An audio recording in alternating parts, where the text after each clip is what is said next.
और इस बीच बड़ी खबर भीलवाड़ा से है। कृषि मंत्री के निर्देश के बाद एक्शन मोड में है विभाग। लगातार खाद कंपनियों की जांच जारी है। 3800 मैट्रिक टन खाद की फिर जांच करने पहुंचे अधिकारी। विभाग के डिप्टी डायरेक्टर शंकर सिंह ने निरीक्षण किया। 236 बीज और खाद के 277 नमूने लिए गए। 10 सैंपल जांच में गलत पाए गए।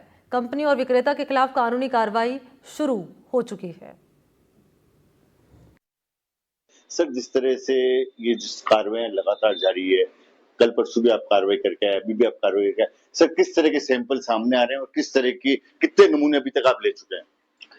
अभी जो हमारा खरीफ अभियान चल रहा है गुण नियंत्रण का, जिसमें किसानों को बुआई से पहले उचित गुणवत्ता युक्त फर्टिलाइजर, पेस्टिसाइड और बीज मिले, इसके लिए पूरे राजस्थान में ये अभियान चलाया गया है ताकि किसान को नकली बीजों से और घटिया क्वालिटी से वंचित, मतलब वो किसान तक वो नहीं पहुंचे वो बीज। उसी को मद्देनजर भीलवाड़ा जिले में जो अभियान चला है उसमें अब तक सीड के 136 नमूने लिए गए हैं, इंसेक्टिसाइड के 2 नमूने लिए गए हैं और फर्टिलाइजर के 277 नमूने अब तक लिए जा चुके हैं। 277 नमूने ले लिए, उसमें कितने नमूने ऐसे हैं जो कि संदिग्ध है और किसान के लिए घातक है या जमीन के लिए घातक है?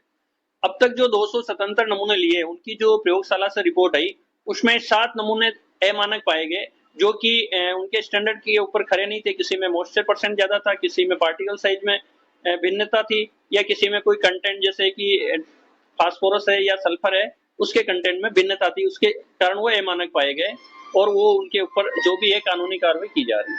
नहीं, अभी जैसे जो 7 मानक मिले, भाई मानक के अनुसार नहीं है, मापदंडों के अनुसार नहीं है, अब ऐसा किसान और नहीं ठगा जाए, इसके लिए किसान को क्या करना चाहिए? किसान को यही चाहिए कि जो भी आदान जहां से खरीदता है सबसे पहले उसका बिल लेना आवश्यक है।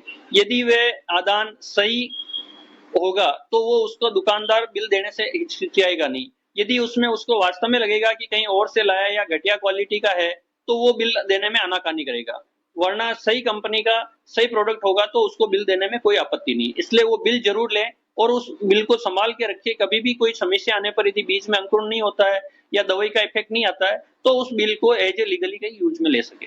सबसे पहले बिल लेने के बावजूद भी अगर वो संतुष्ट नहीं है तो 181 जो एक नंबर है, टोल फ्री नंबर, वहां शिकायत करे। हर पंचायत मुख्यालय पर कृषि पर्यवेक्षक नियुक्त है, उसको शिकायत करे। मगर कहीं ना कहीं अब इस सब चीजों की सरकार की इतनी बार व्यवस्था करने के बावजूद अगर किसान जागरूक नहीं होगा तो इन सब व्यवस्थाओं को कोई फायदा मिलने वाला नहीं है। अतः सबसे ज्यादा जरूरी है किसान खुद जागरूक हो। दूसरी बात यह है कि भीलवाड़ा की 3 जो खाद निर्माता कंपनियां हैं वहां पे लगातार मॉनिटरिंग की जा रही है। करीब 3800 टन मेट्रिक टन जो खाद है जिसकी बिक्री पर रोक लगा दी है, उसके संधारण पर रोक विभाग लगा चुका है, उसकी मॉनिटरिंग लगातार कर रहा है। नवीन जोशी, कैमरा पर्सन के साथ, एनडीटीवी भीलवाड़ा।